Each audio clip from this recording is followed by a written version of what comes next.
ah, no solamente edificante, sino emocionante, considerar el pacto de la iglesia, la importancia del pacto de la iglesia. ¿Ok? Espero que todos tengan. Recuerden ustedes, para hacer puedo decirle, más sana la distribución, más segura la distribución de las hojas. En la mesa están las hojas de la lección. No espere que los sugieres se los estén dando. ¿Por qué? Porque pues evitar el manejo de más manos. Entonces usted lo toma allí y se trae, ¿verdad? Ya si no lo tiene, se le pasó, está bien, o alguno de los sugieres se los puede hacer llegar. ¿Alguien necesita una hoja del pacto de la iglesia? Levante su mano. Allá está el hermano, no veo bien quién es. ¿Es Natalie? Sí, ok. Gracias, sí, para que vayan sabiendo, se vayan acostumbrando, y así lo haremos por ejemplo, si tenemos música especial para el aniversario del próximo domingo, ahí van a estar las copias para que cada quien lo vaya tomando, ¿ok? Y eso es menos manejo de las manos, los dedos y todo eso.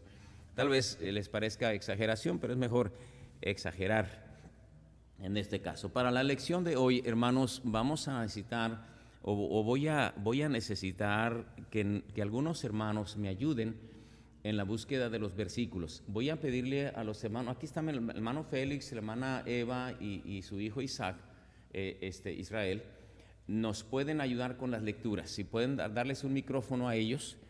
Y hermanos, estar pendientes ahí con sus hojas o acá en la pantalla a los versículos, ¿verdad? Inmediatamente, cuando yo le diga qué dice tal versículo, ahí en su lugar ustedes lo leen, ¿ok?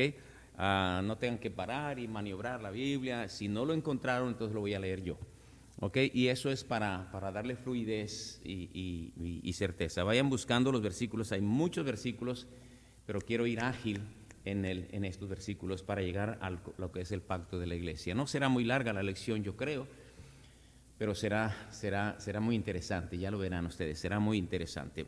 Vamos a orar, hermanos, ahí en su lugar.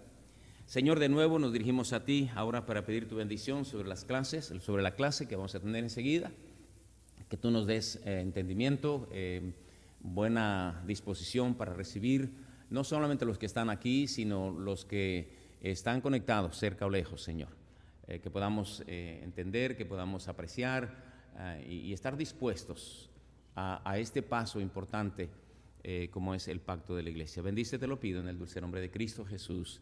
Amén, amén. Muy bien, ahí en la introducción de nuestra lección tenemos las siguientes declaraciones. La lección de hoy nos permite llegar a un tema muy importante y de enorme belleza, porque tiene que ver con una de las cosas. Me gustaría tener el micrófono el wireless, dijeron, no, es el wireless sin cable. Tiene que ver con una de las cosas que a Dios siempre le han agradado, es decir, los pactos con los suyos. Tiene que ver con algo que a Dios le ha agradado. ¿Cómo sabemos? Pues el conocimiento de las Escrituras. Y es el hecho de que a Dios siempre le ha gustado hacer pactos. Cuando el Señor quiso atraer al pueblo a la conciencia de quién es Él y de el compromiso que Él hacía hacia su gente. Sí, allí y conmigo. Entonces, ahí se lo pueden estar tomando y se lo pasan a otro ahí, nada más hasta ustedes allí. Entonces, hacía pacto con ellos. Cuando Dios quería mostrarle a su gente su voluntad, sus planes, esto va a suceder y espero de ustedes esto y esto, hacía un pacto. Lo vamos a ver así en a vuelo de pájaro. Lo que quiero decir es que a Dios le gustan los pactos. No es algo que sea incómodo para Dios, sino algo que es característico del trato de Dios con los hombres. Desde el principio de la creación del hombre y su relación con la humanidad, sigue diciendo, el Señor ha establecido pacto con nosotros. Estamos seguros que el pacto de la iglesia será algo que no solo nos ayudará en nuestra relación con la membresía de la iglesia, nuestro compromiso con ella y nuestros beneficios, sino también será algo que agradará a nuestro Dios. No solamente es algo que nos va a relacionar con la membresía de la iglesia que estamos regularizando, sino que también estamos seguros que será algo agradable a los ojos de Dios. Hemos estado estudiando, repasando cuántas iglesias han establecido esto y hemos aprendido, hemos leído muchas iglesias que han establecido pactos, el pacto de la iglesia. Alguien los redacta, se ponen de acuerdo los ancianos, los pastores de las iglesias y establecen un pacto. Van a ver ustedes lo que yo encontré en los anales de la historia de nuestra propia iglesia en relación al pacto de la iglesia. Estoy seguro, hermanos, que reavivar este punto nos va a hacer mucho más conscientes y nos va a preparar mejor para nuestro ejercicio de la vida cristiana en relación a nuestra iglesia. La palabra pacto se puede definir como un acuerdo mutuo entre dos socios que los vincula y lleva consigo reciprocidad en obligación y beneficios. Esta redacción la saqué no literalmente de las descripciones que hacen los diccionarios sobre el pacto, sino es un extracto que yo pude hacer de lo que es la palabra pacto. Es un acuerdo mutuo entre socios, es decir, personas afines que los vincula, es decir, que los relaciona y lleva consigo reciprocidad en obligación y beneficios. Este no es un pacto que ustedes hacen conmigo, no es un pacto que yo hago con ustedes. Yo junto con ustedes y al mismo nivel que todos los miembros de la iglesia, hacemos un pacto entre nosotros mismos, delante de Dios, cómo vamos a desarrollar nuestra relación con Dios y nuestra relación con la membresía de la iglesia. Verán ustedes algo muy interesante. Habrá algunas inquietudes en sus mentes, en algún momento habrá pasado una inquietud, no solamente ser miembro de la iglesia, sino cuando ven a un hermano que ya nunca viene, de repente sube en sus redes sociales fotografías que le hacen pensar a uno, bueno, ¿qué no es cristiano ese hermano? ¿Qué no es cristiana esa muchachita? Y luego la otra, ¿qué no es miembro de la iglesia? ¿Alguna vez, pastor, no va a hacer algo? La cosa es, ¿ha entendido ese hermano, joven o adulto, que siendo un miembro de la iglesia hizo un trato, un pacto, que debía vivir en la vida cristiana y en sus actividades de una manera correcta? No hay un pacto.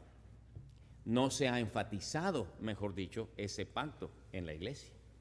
Entonces, cuando un joven, un hermano, un adulto, va a hacer una fiesta de 15 años a sus hijas, a su hija, o la jovencita va a ser invitada a tal parte, deberá acordarse, yo tengo un pacto, yo firmé un pacto, y no puedo realizar las cosas de la manera en la que si no fuese un cristiano lo haría, y mucho menos como miembro de una iglesia donde yo tuve un pacto que realizar.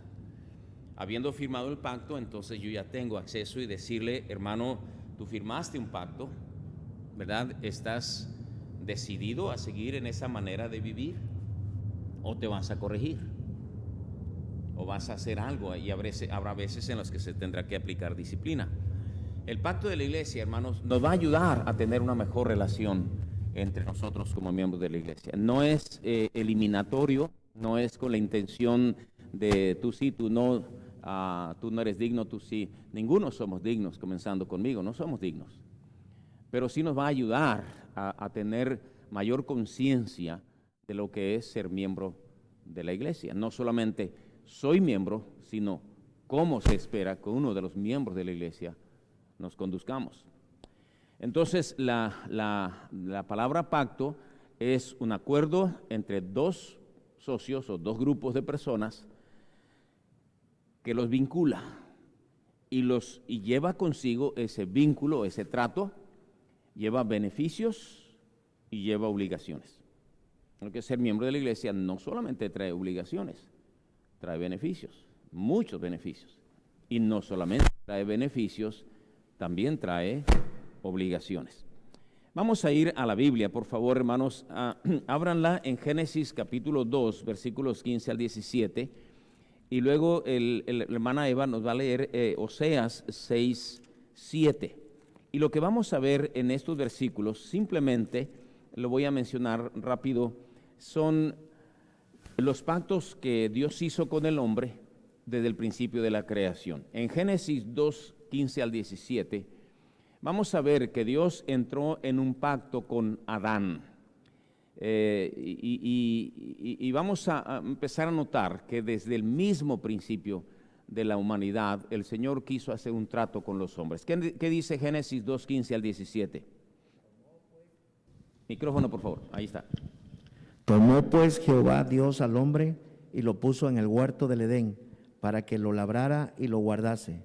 Y mandó Jehová Dios al hombre diciendo: de todo árbol del huerto podrás comer, mas del árbol de la ciencia del bien y del mal no comerás, porque el día que de él comieres ciertamente morirás. ¿Lo vieron ustedes? Allí no se usa la palabra pacto, no encontramos la palabra pacto aquí. Pero hay muchos otros versículos en el mismo Génesis donde Dios entra con un trato con los hombres. Mira, yo te voy a bendecir, tú vas a ser prosperado, pero yo quiero que tú hagas algo. Hay un árbol que puse en el centro del huerto, del cual no deberás comer. Un día, Adán y Eva rompieron ese pacto. Oseas capítulo 6, versículo 7. Mas ellos, cual Adán, traspasaron el pacto, allí prevaricaron contra mí. Allí tenemos una referencia en el profeta Oseas que dice que Adán había hecho un pacto. Entonces, allí sí se usa la palabra pacto. A este pacto se le conoce como el pacto adámico, y se refiere al pacto de Dios con Adán, un acuerdo entre dos. ¿Okay? Dios, Adán y las personas que iban a ser afectadas de la descendencia de Adán. Entonces, cuando usted escucha la palabra el pacto adámico, ¿a qué se está refiriendo? Pues al pacto de Dios con Adán. Más adelante, en Génesis 6, 18 y 9, 13, tenemos el pacto que Dios hace con Noé. Vamos a leer Génesis 6, 18. Mas estableceré mi pacto contigo, y entrarás en el arca tú, tus hijos, tu mujer, y las mujeres de tus hijos contigo. Ahí sí está usando la palabra pacto. Dice, entraré en pacto contigo.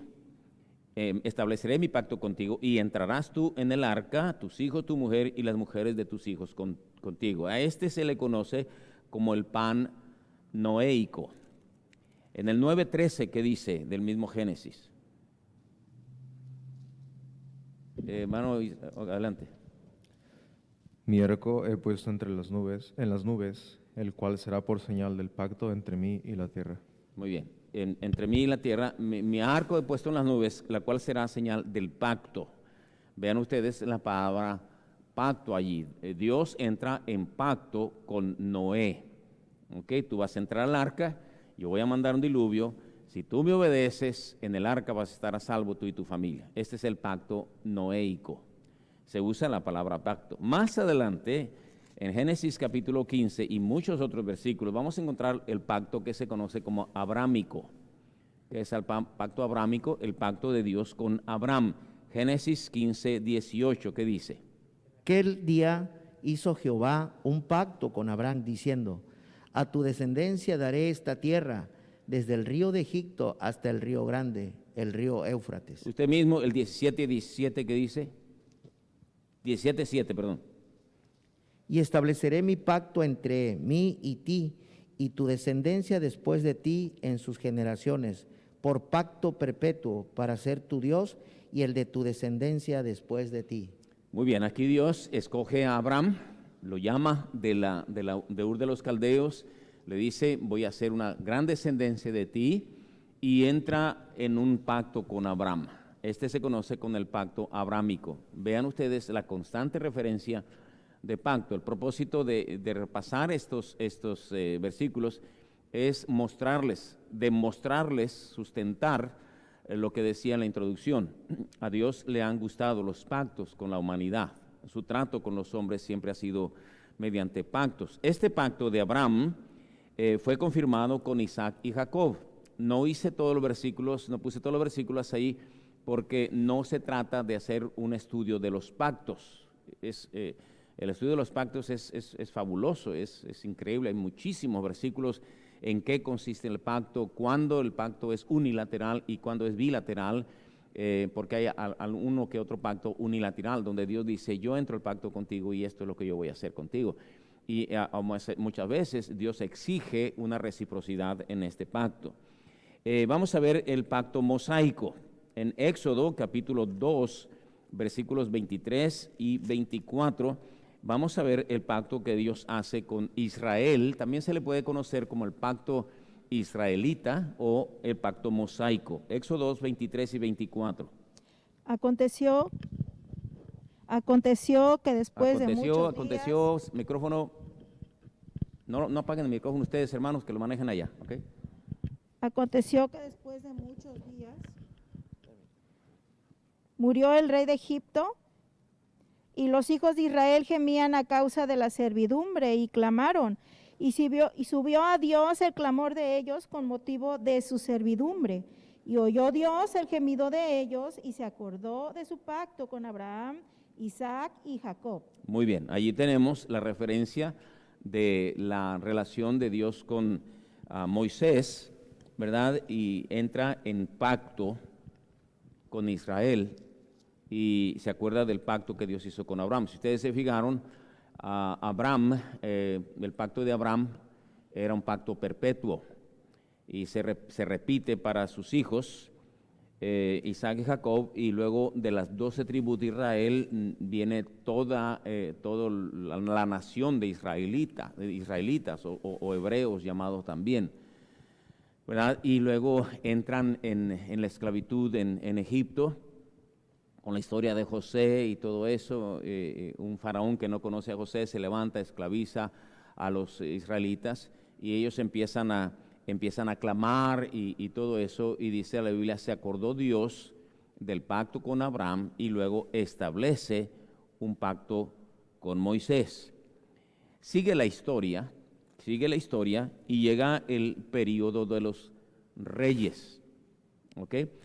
Todo el tiempo de la dispensación en la que Dios trabajó por medio de la promesa con Abraham y su descendencia, ¿verdad? Viene el tiempo en el que Dios empieza a tratar con el pueblo a través de jueces o gobernadores.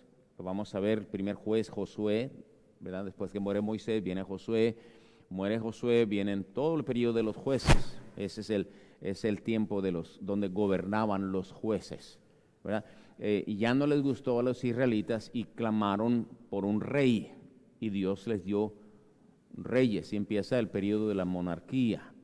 Saúl, el primer rey, y todo eso, ¿verdad? Un rey que fue desastroso porque los israelitas lo exigieron, ¿verdad? Dios había decidido ponerles un rey, pero ellos se pusieron exigentes en queremos un rey que gobierne como las otras naciones. Pero entonces Dios destituye a Saúl y pone como rey a David, de cuya descendencia vendría nuestro rey de reyes. Y Dios entra en un pacto con David. Y ya llegamos hasta el libro de Samuel, segundo de Samuel, capítulo 7 y versículo 5. Y los demás hermanos los tengan allí a la mano. Segundo de Samuel 7, 5. Ve y di a mi siervo David, así ha dicho Jehová. Fuerte, fuerte, muchacho, como que tienes ganas, como que desayunaste. Ve y di a mi siervo David, así ha dicho Jehová, Tú me has de edificar casa en que yo more. Capítulo 13, mismo versículo, capítulo 7, 13 al 17, tú mismo. Él edificará casa a mi nombre, y yo afirmaré para siempre el trono de su reino. Yo le seré a él padre, y él me será a mi hijo. Y si él hiciere mal, yo le castigaré con vara de hombres y con azotes de hijos de hombres. Pero mi misericordia no se apartará de él, como la aparté de Saúl, al cual quité de delante de ti. Muy bien. Será afirmada tu casa y tu reino para siempre delante de tu rostro, y tu trono será estable eternamente, conforme a todas estas palabras y conforme a toda esta visión. Así habló Natán a David. Muy bien. Ahora, Primero de Crónicas, doctor, Primero de Crónicas, capítulo 17, versículos del 10 al 15. Primero de Crónicas, en el mismo tenor del pacto de Dios con David. 17, 10 al 15 de Primero de Crónicas. Y desde el tiempo que puse los jueces sobre mi pueblo Israel, mas humillaré a todos tus enemigos, te hago saber, además que Jehová te edificará casa. Y cuando tus días sean cumplidos para irte con tus padres, levantaré descendencia después de ti, a unos de entre tus hijos, y afirmaré su reino. Él me edificará casa, y yo confirmaré su trono eternamente. Yo le seré por padre, y él me será por hijo, y no quitaré de él mi misericordia, como la quité de aquel que fue antes de ti, sino que lo confirmaré en mi casa y en mi reino eternamente, y su trono será firme para siempre. Conforme a todas estas palabras y conforme a toda esa visión, así habló Natán a David. Ahora vamos al Salmo 89, hermana Eva, versículos 3 y 4. Salmos 89, versículos 3 y 4. Hice pacto con mi escogido, juré a David mi siervo diciendo, para siempre confirmaré tu descendencia y edificaré tu trono por todas las generaciones. Muy bien, hay muchos versículos que hablan de este pacto que se conoce, el pacto con David. Bueno, les hago una pregunta simple. Si el pacto con Adán se llama pacto adámico, el de Noé se llama noéico, el de Abraham se llama abrámico, el de Moisés se llama mosaico, ¿cómo se llama el pacto con David? Pacto davídico. Muy bien. Luego, corre todo el tiempo de los reyes y entra el período de silencio. Toda la cautividad, la deportación, 400 años de silencio y Dios no habla al hombre. Se conoce como el período del silencio. ¿Ok? Nada. Malaquías es el último de los profetas que profetiza a los reyes. ¿Verdad? Y luego viene Juan el Bautista y empieza a predicar el arrepentimiento porque el Mesías prometido, desde Isaías, Jeremías y los demás profetas, está por aparecer. Ese es el precursor del Mesías y viene el Señor Jesucristo. He aquí el Cordero de Dios que quita el pecado del mundo. El Señor comienza su ministerio a los 30 años de edad y predica, sana, hace maravillas y predica el Evangelio. Lo rechazan y lo van a crucificar. Pero antes de ir a la cruz, el Señor establece el nuevo pacto. Vamos a verlo profetizado en Jeremías 31:31 y luego confirmado en Mateo y otros pasajes. Vamos a Jeremías 31:31, por favor. He aquí que vienen días, dice Jehová, en los cuales haré nuevo pacto con la casa de Israel y con la casa de Judá. He aquí vienen días, dijo Jeremías, dice Jehová, en los cuales haré nuevo pacto.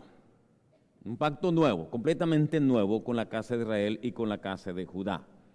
Allí lo profetiza en Jeremías 31:31. Continúa del 32 al 34, por favor, Israel. No como el pacto que hice con sus padres el día que tomé su mano para sacarlos de la tierra de Egipto, porque ellos invalidaron mi pacto, aunque fui yo un marido para ellos, dice Jehová. Pero este es el pacto que haré con la casa de Israel después de aquellos días, dice Jehová. Daré mi ley en su mente y la escribiré en su corazón, y yo seré a ellos por Dios, y ellos me serán por pueblo. y no enseñará más ninguno a su prójimo, ni ninguno a su hermano, diciendo, conoce a Jehová, porque todos me conocerán, desde el más pequeño de ellos hasta el más grande, dice Jehová, porque perdonaré la maldad de ellos y no me acordaré más de su pecado. Qué tremendo. Jeremías está profetizando un pacto en el cual el Señor se compromete de hacer un pacto en el cual escribe su ley en nuestras mentes y en nuestros corazones y se constituye en un Dios único y soberano para todos nosotros. Y promesas preciosísimas que se cumplen en el sacrificio y la propiciación del Señor Jesucristo por nosotros. Y vamos a ver cómo dijo el Señor en Mateo 26, 28. Porque esto es mi sangre del nuevo pacto, que por muchos es derramada para remisión de los pecados. Cuando el Señor estaba en la última cena, ¿verdad? Instituye lo que conocemos como la cena del Señor, toma el pan, lo reparte, ¿verdad? Este es mi cuerpo que por vosotros es partido. Luego toma la copa y dice esto, esta copa es el pacto en mi sangre. Este es el nuevo pacto que por muchos, de mi sangre, que por muchos es derramada. Y todos entramos al nuevo pacto. Nosotros estamos no bajo el pacto adámico, ni noéico, ni abrámico, ni mosaico, ni davídico. Estamos bajo un nuevo pacto. ¿En qué consiste el pacto de Dios con nosotros? ¿Cómo entiende usted el pacto de Dios con nosotros en este tiempo? ¿Qué tiene que hacer usted para entrar en un pacto con Dios? Bueno, usted le entrega su vida a Cristo y el Señor dice, yo te doy vida eterna. Se requiere que la persona acepte ese pacto. Sí. ¿Qué es lo que nos enseña el Evangelio? Cree en el Señor Jesucristo y serás salvo. ¿Está pagado ese pacto? Sí. El pacto que el Señor Jesucristo estableció con lo que conocemos el nuevo pacto es un pacto de sangre. Fue derramada la sangre. Cuando el Señor hizo un pacto con Abraham, ¿se acuerdan? Se partió en dos el animal y dice la palabra de Dios que Dios se paseaba entre las dos partes. Es emocionantísimo el tema de los pactos, el nuevo pacto que el Señor establece con nosotros. 1 Corintios 11:25, el apóstol Pablo lo repite cuando enseña a los corintios sobre cómo se debe llevar la cena del Señor. 1 Corintios 11:25. Asimismo tomó también la copa, después de haber cenado, diciendo, esta copa es el nuevo pacto en mi sangre. Haced esto todas las veces que la bebiereis en memoria de mí. Los cristianos durante todo el tiempo hemos celebrado la cena del Señor. Algunos le llaman la Santa Cena, ¿se acuerdan que lo enseñábamos allí? Y cuando tomamos la cena del Señor, Cristo había enseñado y dijo, siempre que lo hagan, hacedlo en memoria de mí. Pablo le enseña a los corintios y corrige la mala forma en la que los corintios lo estaban haciendo, y de ahí tenemos nosotros la enseñanza más precisa de cómo se debe tomar la cena del Señor, siempre en memoria de Él, acordándonos que el jugo de uva es representación de la sangre de Cristo en memoria del nuevo pacto. No es el propósito de este punto de la lección enseñar la doctrina de los pactos. Nos llevaría por lo menos una lección por cada uno de los pactos y encontraríamos fascinante todo eso y nos enseñaría mucho. Ahora nada más es una referencia de cómo a Dios le gustaba hacer pactos, siempre le ha gustado hacer los pactos.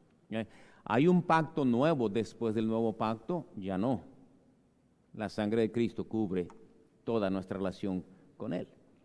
Así que entendemos que esto de los pactos no es algo que nosotros estamos inventando, es algo que a Dios siempre le ha agradado. Y luego tenemos todavía un poco más. Tenemos los pactos humanos. Vamos a ver algunos, porque hay varios, pactos que encontramos en las historias que la Biblia nos menciona, vamos a ver pactos entre humanos. Primero vamos a ver Josué capítulo 9 y versículo 15. Josué capítulo 9 y versículo 15. Josué 9:15. Y Josué hizo paz con ellos, y celebró con ellos alianza, concediéndoles la vida, y también lo juraron los príncipes de la congregación. Aquí tenemos la palabra pacto, traducida como alianza. Es exactamente la misma palabra en el original, pacto. Este es cuando los gabaonitas, ¿verdad? Un grupo de los amorreos, que vieron cómo Josué venía conquistando y no había ejército, por más diestro y estratégico que fuera, que pudiera resistir al avance de la victoria de Josué con el pueblo de Israel, aunque varios ejércitos se confederaron para hacer fuerza contra Josué, nunca tuvieron victoria.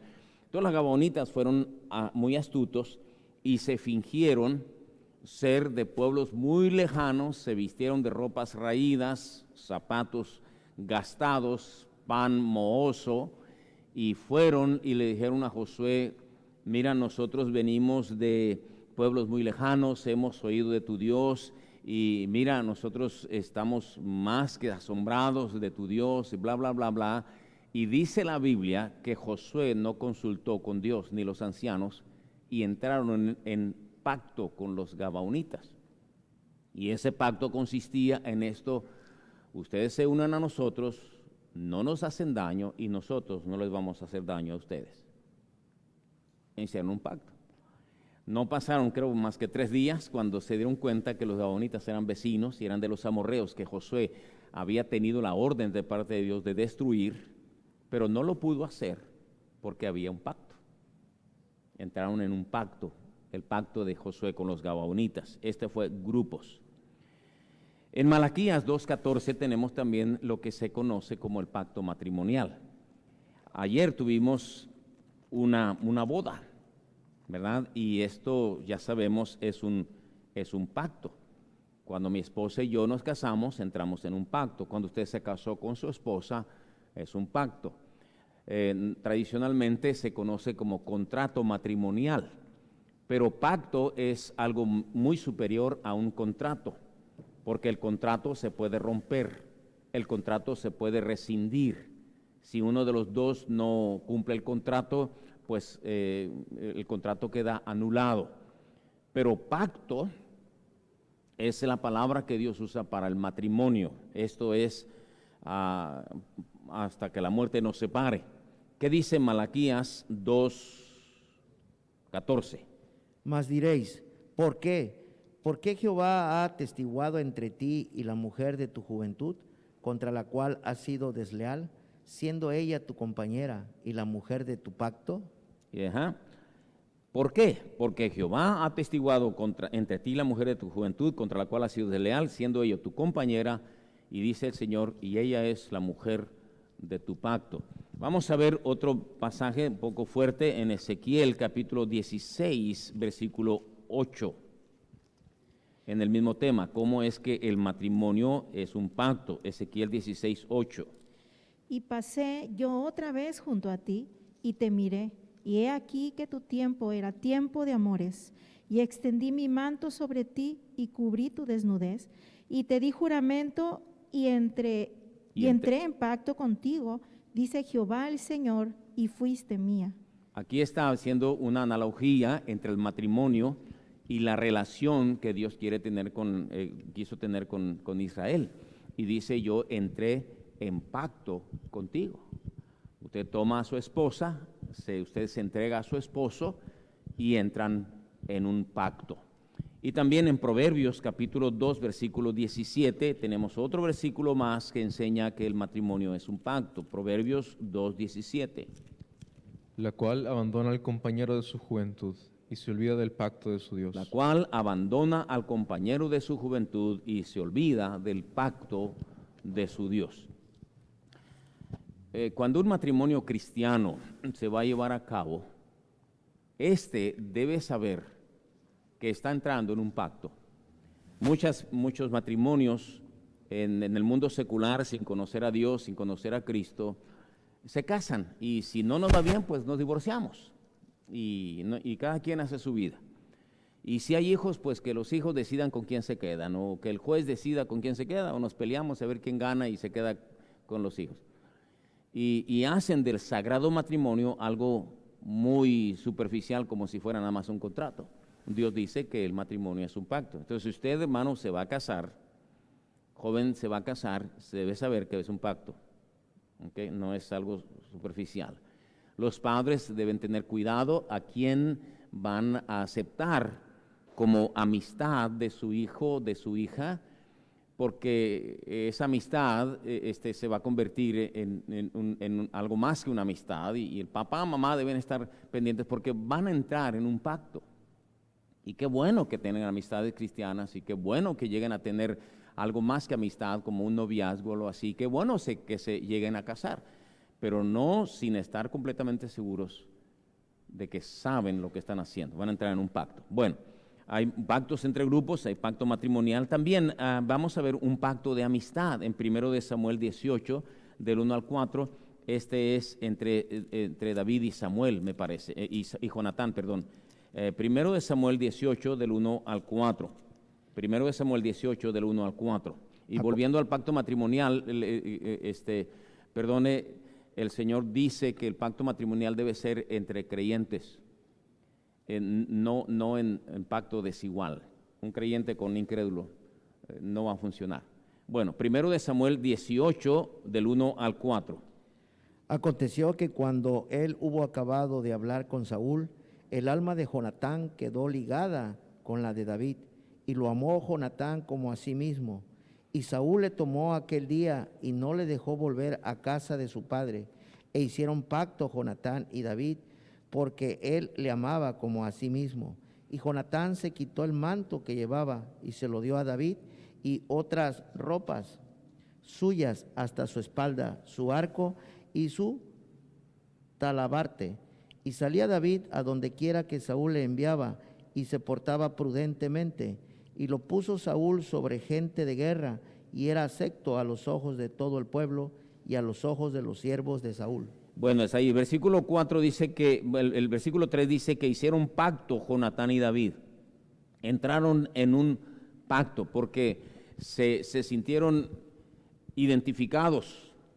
Jonatán era hijo de Saúl, David era el futuro rey de Israel, Saúl no lo aceptaba, pero Jonatán y David quedaron tan identificados que dijeron, vamos a hacer un trato.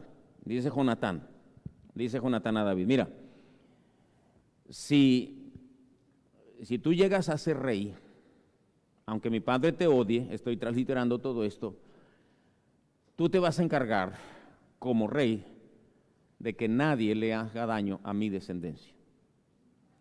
Y Jonatán dice, si yo llego a ser rey, porque era el sucesor de Saúl, yo prometo que no voy a hacer daño a tu descendencia. Entraron en un pacto. Saúl persigue a David, Jonatán siempre trata de defender a David, aún Saúl trata de matar a su propio hijo Jonatán una vez, muchas veces trata de matar a David, y David y Saúl siempre, David y Jonatán siempre están respetando ese pacto. Llega el día cuando Jonatán muere en la batalla, muere Saúl y el mismo día muere Jonatán. Entonces David queda como rey y se acuerda del pacto que hizo con Jonatán y busca a su descendencia. Y entonces encuentra a su hijo de Jonatán que se llamaba ¿cómo? Mefiboset, un muchacho lisiado de ambos pies, ¿verdad? Y allá está arrumbado porque un lisiado era como un maldito que era consecuencia de su pecado, era despreciado, vivía en Lodebar. ¿Cómo se llama? ¿Qué quiere decir esa palabra por Lodebar? Se va de mi mente. Sin pasturas. O sea, vivía pobre, y luego lo manda a traer David a Mefiboset, y Mefiboset viene temblando, lo va a matar, porque los reyes, para proteger su integridad, mataban a toda la descendencia del rey anterior, para que no hubiera un golpe de estado. Entonces Mefiboset viene con David, y David le dice, no tengas miedo, ¿verdad? Me acuerdo del pacto que hice con tu papá, lo recibe en el palacio y lo hace parte de sus comensales. Se le dicen, nunca te va a faltar comida, y dice la Biblia que Mefiboset come siempre a la mesa, y ese se ve como una figura de la salvación. David, el rey, Mefiboset, el pecador, y entran en un pacto. Ese se llama el pacto que podemos llamar de amistad. Vimos pacto de grupos con los gabaonitas, el pacto matrimonial, el pacto de paz, de amistad. También tenemos un pacto de paz entre Génesis 26, 27 al 31, entre Jacob y Esaú. Génesis 26, del 27 al 31. Por favor, léalo, hermano. Y les dijo Isaac, ¿por qué venís a mí? Pues que me habéis aborrecido y me echasteis de entre vosotros. Y ellos respondieron, hemos visto que Jehová está contigo, y dijimos, haya ahora juramento entre nosotros, entre tú y nosotros, y haremos pacto contigo, que no nos hagas mal, como nosotros no te hemos tocado, y como solamente te hemos hecho bien, y te enviamos en paz. Tú eres ahora bendito de Jehová. Entonces él les hizo banquete, y comieron y bebieron, y se levantaron de madrugada, y juraron el uno al otro, e Isaac los despidió, y ellos se despidieron de él en paz. Ok, este es el pacto de Isaac con Abimelech, uno de los reyes de los filisteos. No, Abraham, en los días de Abraham, dice el capítulo 26, versículo 1, hubo un hambre en la tierra, después de la primera hambre que hubo en los días de Abraham, y se fue Isaac a Abimelech, rey de los filisteos. Allí tenemos Abimelech, filisteo, Isaac, descendente de Abraham, y empieza a haber relación entre ellos, viene prosperidad para Isaac. Entonces Abimelech se ve todo asustado y le dice, ¿sabes qué? Nosotros te hemos tratado bien, vamos a entrar en un pacto entre tu grupo y mi grupo, e hicieron un pacto de paz que ninguno al otro se dañarían. Y en Jeremías 34, 8 y 9 tenemos lo que se puede conocer como pacto de libertad. Así le puse, Jeremías 34, 8 y 9. Palabra de Jehová que vino a Jeremías, después que Sedequías hizo pacto con todo el pueblo en Jerusalén para promulgarles libertad, que cada uno dejase libre a su siervo y a su sierva, hebreo y hebrea, que ninguno usase a los judíos, sus hermanos, como siervos. Muy bien, ahí tenemos un pacto que podemos llamarle de libertad. Todos los esclavos van a quedar libres e hicieron un pacto. Y así vamos a ver los pactos entre humanos. Como que siempre ha habido esa tendencia entre nosotros los seres humanos de llegar a hacer tratos, ¿verdad? De llegar a hacer tratos. Entre judíos, los tratos son muy, muy, muy fuertes. En aquellos tiempos la palabra valía. La palabra valía. A veces todo lo que hacían es levantar un montículo de piedras o construir una columna como señal de un pacto, como recordatorio de un pacto. Hasta el día de hoy, si mal no recuerdo, cuando fuimos a Israel, nos llevaron, entre otras cosas, a las tiendas donde venden diamantes, y nos decían que entre judíos el trato con diamantes es nada más de palabra, con un apretón de manos. Valían mucho las palabras. Hoy en día se tienen que hacer contratos, se tiene que protocolizar, se tienen que firmar letras de cambio, se tienen que establecer un montón de cosas, porque ya la palabra entre nosotros no tiene valor. Pero lo que quiero decir es que es común y es correcto y es aceptable el pacto entre personas. Primero vimos que el pacto es algo que a Dios le ha agradado. Ahora vamos a llegar al punto en el que tenemos el pacto de la iglesia. El pacto de la iglesia. El pacto de la iglesia, en todas las iglesias, en nuestra iglesia en lo particular, se establece en el entendido que Dios es Dios de orden y amante de los pactos. Punto número 1. ¿Por qué a Dios le gustan los pactos? Porque es un Dios de orden porque Dios es un Dios serio, porque Dios es un Dios justo, porque con Dios no se juega, etcétera, etcétera. Y le gustan los pactos, desde Adán hasta al Señor Jesucristo. Pactos. El trato de Dios siempre fue con pactos. Eso no es nada incorrecto. Número 2, o letra B. El pacto en la iglesia se establece considerando el enorme valor que tiene la iglesia a los ojos de Dios. Hechos 20:28 dice las siguientes palabras. Por tanto, mirad por vosotros y por todo el rebaño en que el Espíritu Santo os ha puesto por obispos, para apacentar la iglesia del Señor, la cual Él ganó por su propia sangre. Muy bien. Dice que la iglesia, encarga allí en este caso a los ancianos, a los pastores de la iglesia, que apacentemos a la grey, cuidando de ella, porque dice que la iglesia, el Señor la ganó por su propia sangre.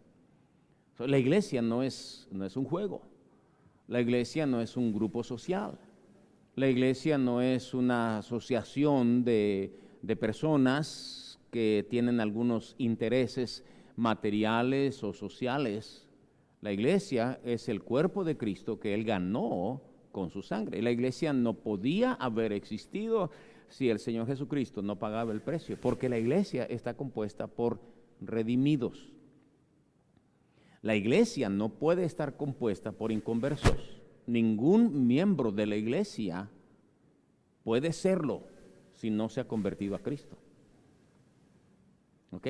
No, tú eres mi amigo, ven, eres miembro de mi iglesia y participas y tú danos una clase y tú dinos cómo son las cosas y aquí y allá. No, si es inconverso no puede ser parte de la iglesia. Dios no reconoce a una persona sin haber sido lavado con su sangre. Entonces la iglesia es algo tan exclusivo porque es comprada por la sangre de Cristo.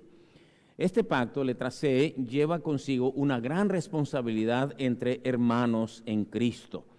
Vean, por ejemplo, entre muchísimos versículos, muchos versículos que van más allá de una docena de versículos que nos hablan de cómo entre hermanos nos debemos de tratar. Vamos solamente a un ejemplo, Gálatas 6:1. Hermanos, si alguno fuere sorprendido en alguna falta, vosotros que sois espirituales, restauradle con espíritu de mansedumbre, considerándote a ti mismo, no sea que tú también seas tentado. Verso 2. Sobrellevad los unos las cargas de los otros y cumplid así la ley de Cristo. Verso 10. Así que, según tengamos oportunidad, hagamos bien a todos y mayormente a los de la familia de la fe. Vean ustedes cómo el Señor dice, mira, hay una familia con el cual tienes un tremendo compromiso.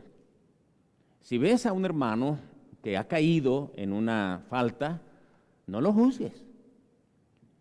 Se supone que tú eres más espiritual. Restáuralo con espíritu de mansedumbre, considerándote a ti mismo, o sea que tú también seas tentado. ¿Ok? Una vez estaba yo por un asunto visitando a un hermano. No lo encontré en su casa. Mi esposa iba conmigo, me parece. No recuerdo qué tenía que ver. Me regresé de La Gloria para acá, ¿verdad? Y en el camino vi la camioneta del hermano estacionada. Aquí lo voy a agarrar y tratamos el asunto. Llegué, me estacioné del lado de él, ¿verdad? Del lado del chofer. Él andaba del otro lado de su camioneta, una panel grande. Y él ni siquiera se dio cuenta de que yo había llegado. Cuando él viene de regreso, trae un cigarrillo en la boca y se topa conmigo. Por poco se lo traga. Y no supo ni qué decir. Hermano, no se preocupe, yo nada más quería tratarle así. No le reproché, no le eché en cara nada de eso. Si sorprendes a algún hermano en alguna falta, restáuralo. ¿Verdad? Yo no vine a decir en el sermón a esos hermanos que se la llevan tragando humo, que no saben, no, restáuralo. Todos tenemos faltas alguna vez. La iglesia, como miembros de la iglesia, nos vemos comprometidos a tener una calidad de vida mejor que si no fuésemos redimidos, que si no fuésemos salvos. Dice la Biblia que debemos sobrellevar las unos las cargas de los otros. Dice la Biblia que debemos animarnos unos a otros. Dice la Biblia que debemos consolarnos unos a otros. Dice la Biblia que debemos orar unos por otros. Muchas cosas que debemos hacer unos por otros. Si mal no recuerdo, hermano Luis Bañuelos nos predicó un día sobre esto, cómo es que los hermanos entre nosotros nos debemos de tratar. Este pacto, el pacto de la iglesia, también lleva consigo una responsabilidad marcada en 1 Corintios 12, 12 al 31. 1 Corintios 12, 12 al 31. ¿Qué dice? Porque así como el cuerpo es uno y tiene muchos miembros, pero todos los miembros del cuerpo, siendo muchos, son un solo cuerpo, así también Cristo. Porque por un solo espíritu fuimos todos bautizados en un cuerpo, sean judíos o griegos, sean esclavos o libres, y a todos se nos dio a beber de un mismo espíritu. Te interrumpo, Isa. Aquí está diciendo, fuimos bautizados en un cuerpo. Judíos, griegos, o sea, de un trasfondo u otro, esclavos o libres, pobres o ricos, todos nos ha sido dado un mismo espíritu. Y continúa el versículo 14, además el cuerpo no es uno solo, no es un solo miembro, sino muchos, y empieza a desarrollar. Para redimir el tiempo no vamos a leer todo el pasaje. Pero ahí tenemos pues una gran responsabilidad como cuerpo de Cristo. Unos hacemos una cosa, otros hacen otra cosa, y funciona la iglesia como un cuerpo. Si ustedes, hermanos, tienen cuidado, les voy a dar una observación, un consejo. Cuando vean la iglesia en una actividad especial, por ejemplo, observen el cuerpo funcionando. Observen el cuerpo funcionando. Hago un apartado. Usted ve a un atleta, el que corren, van a correr 400 metros. Vean cómo su cuerpo funciona. Su mente, sus ojos, sus oídos al disparo, su postura, cuántos tendones, músculos, huesos, nervios, señales, todo ese cuerpo concentrado y sale disparado. Puede saltar, puede frenar, puede acelerarse, todo su cuerpo en plena función. ¿Verdad? Es maravilloso cómo Dios creó nuestro cuerpo. Cada aspecto, por pequeño y microscópico que sea, es asombrosamente funcional. El Señor compara la iglesia con el cuerpo. Cuando usted vea una actividad en la iglesia, 15 de septiembre, que tenemos la fiesta mexicana ya, observe funcionar la iglesia. El pastor es predicando, pero yo no estoy haciendo todo. Yo nomás estoy predicando. Hay unos que están tocando, otros están en el sonido, otros están ungiendo, otros prepararon el programa en las oficinas, otros están orando porque se desarrolle bien. Otras están cuidando los niños, las cunas, los bebés. Otros limpiaron el templo. Otros están cuidando los carros. Otros están preparando las mesas allá. Otros están preparando los honores a la bandera. Otros van a marchar. Otros están pensando, ay, que no me voy a equivocar. Otros están dirigiendo el himno nacional. Una marcha y uno dice, qué bonito salió todo eso. Qué tremenda bendición. Decisiones, gente fue salva. Nos edificamos, qué tremendo. Mucha gente vino, comimos a gusto, todo eso. Pero ¿se dieron cuenta de cuántos funcionaron? De todo, como dice la Biblia, si uno fuese oído, ¿dónde estaría el olfato? Si todos dicen, yo quiero cantar en el coro, ¿quién arregla todo lo demás? Si yo digo, déjenmelo todo a mí, nunca voy a hacer nada. Nada. Va a ser un desastre.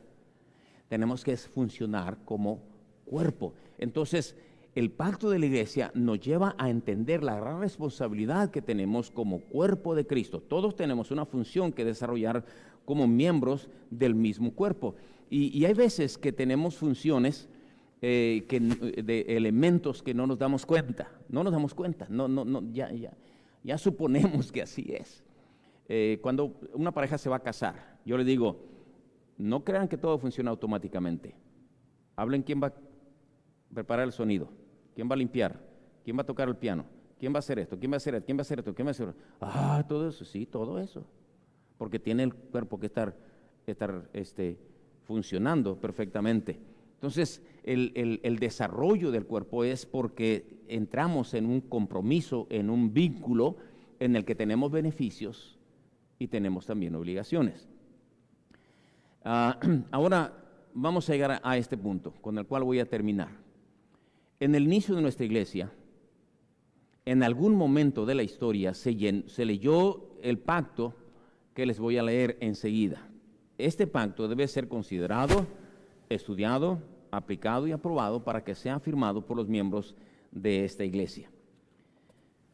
Cuando yo llegué hace 39, casi 40 años a la iglesia, encontré entre los libros ahí guardados y cosas ahí guardadas, platos de ofrendas y todo eso, encontré este pacto y lo guardé.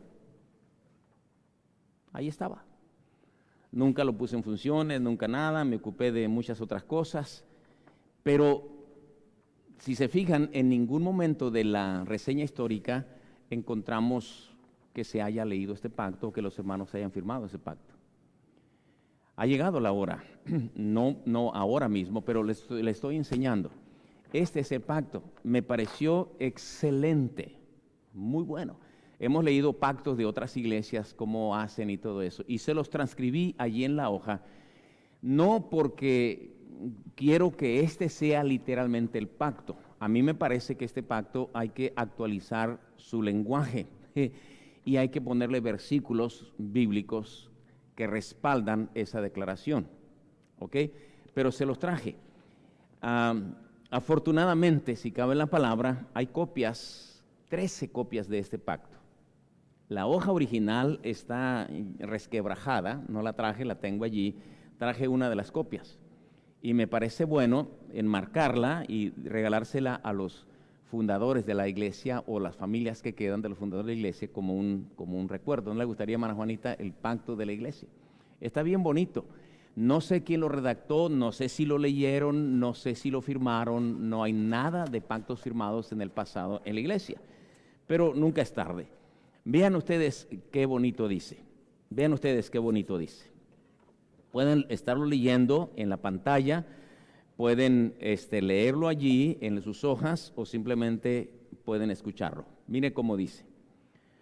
Considerando que el Espíritu de Dios, según creemos, nos ha hecho recibir al Señor Jesucristo por Salvador, y que al profesar nuestra fe hemos sido bautizados en el nombre del Padre y del Hijo y del Espíritu Santo, nosotros ahora, en presencia de los, ángeles, y de esta reunión, gozosa y solemnemente convenimos todos como un cuerpo en Cristo en el pacto siguiente. Auxiliados por el Espíritu Santo, prometemos andar juntos en amor cristiano, procurando el adelanto de esta iglesia en conocimiento, santidad y bienestar, promover su prosperidad y su espiritualidad, sostener su culto, ordenanzas, disciplina y doctrinas, contribuir fija y gustosamente para el mantenimiento del ministerio, los gastos de la iglesia, el alivio de los pobres y la promulgación del evangelio en todas las naciones. También prometemos practicar la devoción de la familia y la particular, educar a nuestros hijos en la religión, procurar la salvación de nuestra parentela y de nuestros conocidos, andar con circunspección en el mundo, ser justos en nuestros tratos, cumplidos en nuestros compromisos, ejemplares en nuestro comportamiento, abstenernos de los chismes, la calumnia y la ira excesiva, abstenernos también de vender bebidas embriagantes, de todos los vicios y de cuanto los fomente, y de ser celosos en nuestro esfuerzo para conseguir el adelanto en el reino de nuestro Salvador. También prometemos velar unos por otros en amor fraternal, tenernos presentes unos a otros en nuestras oraciones, auxiliarnos mutuamente en la enfermedad y en la necesidad, cultivar la simpatía cristiana en los sentimientos y la cortesía en el habla, ser tardos en ofendernos y siempre prontos para reconciliarnos, practicando las reglas de nuestro Salvador para verificarlo sin demora. También prometemos que si dejamos de residir en este lugar, nos uniremos tan pronto como sea posible en otra iglesia bautista, en la cual podremos cumplir con el espíritu de este pacto y los principios emanados de la palabra de Dios. ¿Qué les parece? Está bonito, ¿verdad? Está bonito. Bueno, pero ahí dice que tenemos que enseñar a nuestros hijos en la religión. ¿No le parece a usted que debiéramos cambiar eso? Porque la religión, pues el católico dice, van a la religión. Yo creo que ahí convendría educar a nuestros hijos en la palabra de Dios o en la sana doctrina. También dice que debemos andar en circunspección. ¿Quién me puede decir qué quiere decir circunspección?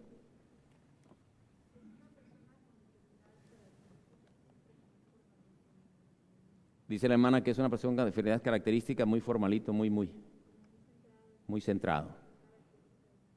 ¿Quién más puede decir qué quiere decir la palabra circunspección? Es muy circunspecto. Hermana Hansel, ¿qué quiere decir circunspección? No lo busque, dígamelo usted de su coco.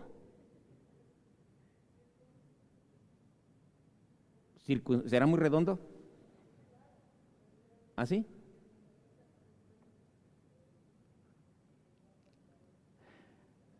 No le escucho, mejor pare de sufrir. Y mire, circunspección, en un diccionario dice prudencia, cordura, seriedad y decoro en acciones y palabras. El Larousse dice cordura, prudencia en los actos o palabras. Pero alguien va a afirmar, voy a andar muy circunspecto. Sería mejor hacerlo más claro y ponerle versículos que va a andar con cordura, seriedad y decoro en acciones y palabras.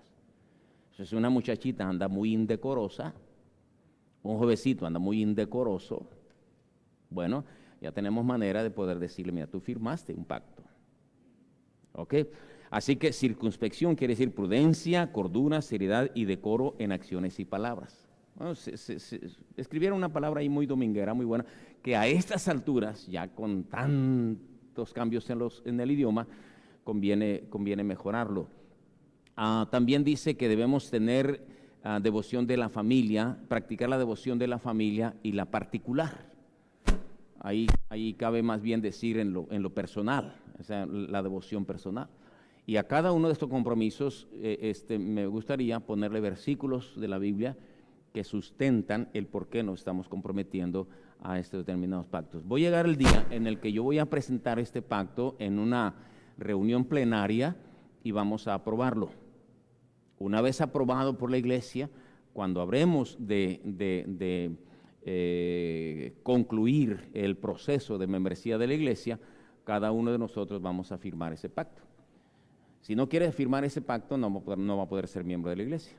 Si lo va a firmar, ya sabe, ¿verdad?, que tiene ciertos compromisos y ciertos beneficios también. ¿Okay? No le tengan miedo, como ustedes se ven, es un pacto, a Dios le gustan los pactos. Muy bien, voy a terminar. Concluimos diciendo, cumplidos, como podemos ver, el pacto de la iglesia es algo muy importante y estimulante para todos. Poder verlo, sentirnos parte de algo tan sublime como es la iglesia que Cristo compró con su sangre, traerá a todos nosotros un profundo amor por algo que sin merecerlo ha venido a ser parte de nuestra vida. A Dios sea la gloria. Es interesantísimo, encontré el pacto de la iglesia yo creo que esto lo trajo el hermano Gurrola, ¿verdad? Hace 50 y tantos años ya, la iglesia va a cumplir 53 años, ¿verdad? Y todas las iglesias serias tienen un pacto, un compromiso de los miembros de la iglesia, ¿verdad? No vamos a ir a la cárcel, no vamos a ir a una multa por no cumplir ese pacto, es simplemente un compromiso que indica la seriedad con la cual estamos tomando la membresía de la iglesia, porque la iglesia no es cualquier cosa, no es el club de rotarios ni de leones, es la iglesia que Cristo compró con su sangre. ¿Qué les parece, hermanos? Interesante, ¿verdad? El pacto. ¿Tú sabías de ese pacto, Fidel? ¿No, verdad? ¿Usted sabía, hermana Juanita? Sí, fíjese, y no sabía que por ahí existía, ¿verdad?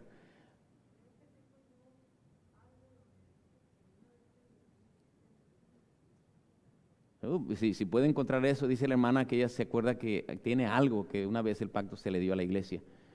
Y va a ser algo muy, muy bonito que podamos afirmarlo, aprobarlo, analizarlo, preguntar, aclarar dudas y luego poder firmar el pacto de la iglesia. Hemos visto los pactos de Dios con el hombre, hemos visto en la Biblia los pactos entre personas, entre humanos, y cómo es que a Dios le agradan los pactos y por qué es que el pacto de la iglesia es una bonita realidad.